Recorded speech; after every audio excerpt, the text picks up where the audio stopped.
সাবেক আইজিপি বেনজির আহমেদ দুবাই পুলিশের হাতে ধরা পড়ার পর অনেকেই ধরে নিয়েছিল তার খেলা এবার পুরোপুরি শেষ। মনে হচ্ছিল তারেক রহমানের মিশন এবার 100% সাকসেসফুল। কিন্তু জেলের চার দেয়াল পুলিশের এই দাপুটে সাবেক আইজিপিকে আটকে রাখতে পারল না। রীতিমতো ম্যাজিকের মতো দ্রুতই জামিন পেয়ে গেলেন তিনি। আর এরপর থেকেই চারদিকে ভাসছে হাজারো গুঞ্জন। বাতাসে ভাসছে কেন এক রহস্যময় ফোন কলেই নাকি পুরো গেম উল্টে গেছে। তবে আসল প্রশ্নটা লুকিয়ে আছে অন্য জায়গায়। বেনজির আহমেদের খুঁটির জোর আসলে কোথায়? বিদেশের মাটিতেও তার এমন কি পাওয়ার আছে যার কারণে তাকে আটকে রাখতে পারল না খোদ দুবাই পুলিশ? কার এত পাওয়ার যার কাছে তারেক রহমানের এমন হাই ভোল্টেজ মিশন ডাহা ফেল মারল? ঘটনার শুরুটা বেশ চমকপ্রদ। বেনজির আহমেদকে দেশে ফেরাতে তারেক সরকার প্রথম থেকেই আটঘাট বেঁধে মাঠে নেমেছিল।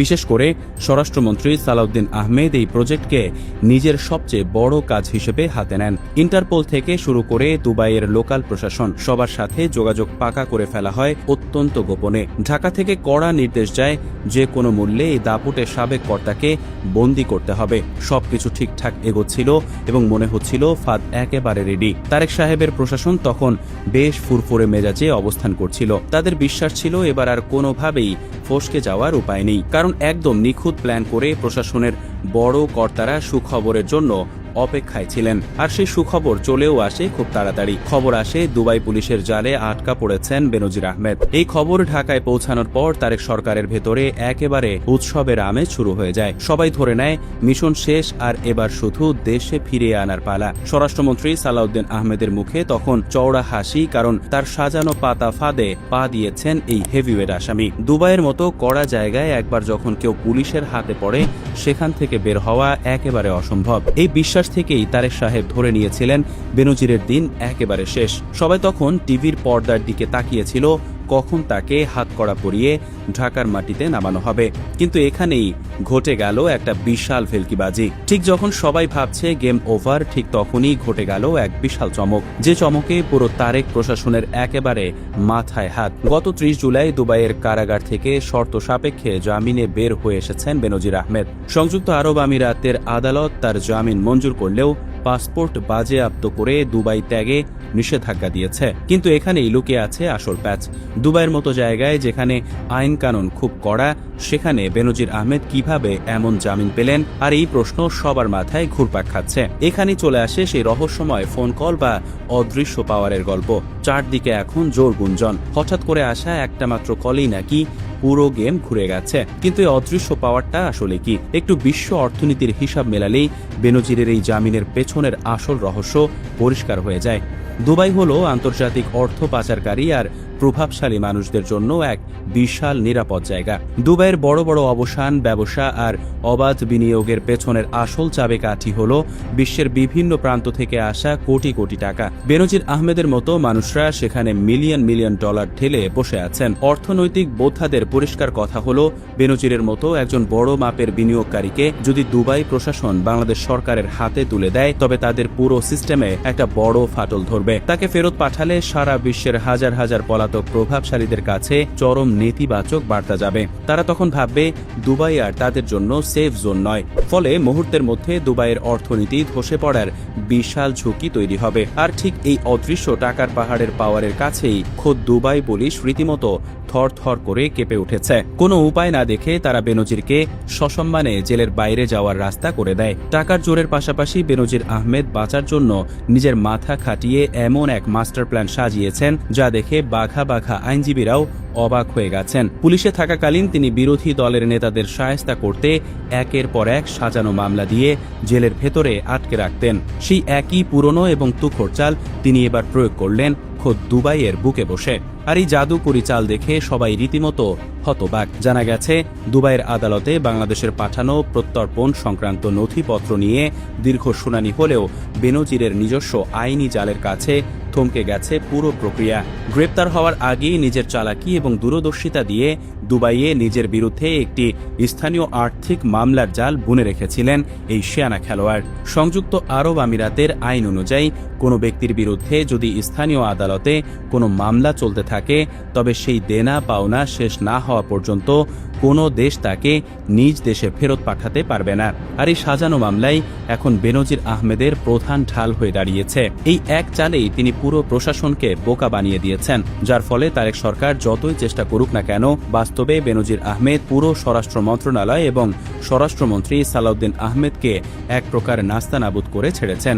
এত বড় একটা মিশন নিমিষেই চলে গেল। বেনজির প্রমাণ করে দিলেন যে তিনি সাধারণ কোনো মানুষ নন, আর তাকে ধরা এতটা সহজ হবে না। তিনি সবাইকে ঘোল খাইয়ে নিজের সেফ জোন ঠিকই বানিয়ে নিলেন। এমন চরম লজ্জার মুখে পড়ে তারেক প্রশাসনের এখন রীতিমতো দিশেহারা অবস্থা। তারা বুঝতে পারছে না পরবর্তী পদক্ষেপ কি হবে। সবচেয়ে অবাক করা বিষয় হল, বাংলাদেশের ন্যাশনাল সেন্ট্রাল ব্যুরো বা এনসিবি এবং ইন্টারপোল শাখা আনুষ্ঠানিকভাবে জানিয়েছে তারা নাকি দুবাই আদালত থেকে বেনজিরের এই জামিনের কোনো আপডেটই পায়নি। যেখানে পুরো দেশের মানুষ জেনে গেছে বেনজির জেলের বাইরে, সেখানে খোদ সরকারি সংস্থাগুলোর কাছে কোনো খবর নেই। এই অজ্ঞতা প্রশাসনের চরম অদক্ষতা প্রমাণ করে। তারেক রহমান হয়তো স্বপ্নেও ভাবেননি যে তার প্রশাসনের এমন বেহাল দশা দেখতে হবে। বেনজির এত সুন্দর করে পুরো সিস্টেমকে বুড়ো আঙুল দেখিয়ে দিলেন, আর প্রশাসন বসে বসে শুধু তামাশা দেখল। কিন্তু কিভাবে তিনি এত ক্ষমতার মালিক হলেন সেটা জানা খুব জরুরি। 2020 সালের 15 এপ্রিল থেকে 2022 সালের 30 সেপ্টেম্বর পর্যন্ত বাংলাদেশ পুলিশের মহাপরিদর্শক হিসেবে দায়িত্ব পালন করেন তিনি। তার আগে তিনি ঢাকা মহানগর পুলিশের কমিশনার এবং র্যাবের মহাপরিচালক ছিলেন। এই দীর্ঘ সময়ে তিনি নিজেকে একচ্ছত্র ক্ষমতার অধিকারী হিসেবে প্রতিষ্ঠিত করেছিলেন। তখন তার দাপটে অনেকেই মুখ খুলতে সাহস পেত না। 2024 সালে গণ অভ্যুত্থানের ঠিক আগে যখন দুর্নীতি দমন কমিশন বা দুদক তার সম্পদের অনুসন্ধান শুরু করে, তখন চোখ কপালে ওঠার মতো সব তথ্য বেরিয়ে আসে।